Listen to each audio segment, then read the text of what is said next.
Lorsque le Danemark sort de la Seconde Guerre mondiale et de l'occupation allemande, son économie est en berne. Les Højgaard, comme nombre de familles danoises, récoltent de la tourbe pour se chauffer durant l'hiver. Nous sommes 5 ans seulement après le second conflit mondial. La coupe de tourbe est alors très commune dans le pays. En ce jour de mai 1950, cette famille de paysans a pour objectif de récolter et stocker de quoi se chauffer durant l'hiver à venir.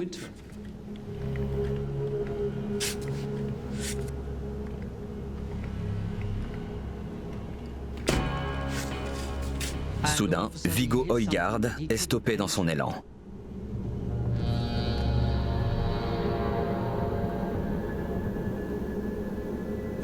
Son épouse accourt pour voir ce qui se trouve dans le sol.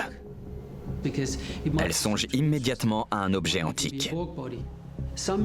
Quelques jours auparavant, un objet de bois, ressemblant à une poignée d'épée, a été déterré par une autre famille vivant à proximité de leur propriété.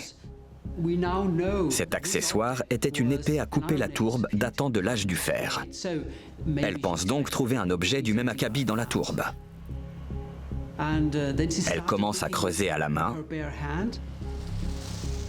et soudain, elle découvre une tête. Il leur est impossible de déterminer l'âge de la victime, mais ils font rapidement le rapprochement avec la récente disparition d'un jeune garçon dans la région. Sa disparition avait été signalée quelques semaines auparavant. En effet, un écolier de Copenhague est porté disparu dans le Jutland. Cette découverte inattendue pourrait s'avérer capitale pour la suite de l'enquête des forces de l'ordre. Ils appellent donc immédiatement la police. Il se trouve que l'un des policiers envoyés sur place est un passionné d'archéologie qui est en relation avec le musée local.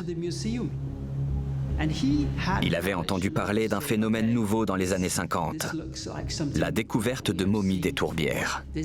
Il va conclure que ce cadavre est le résultat d'un meurtre très ancien et qu'il ne concerne en rien la police,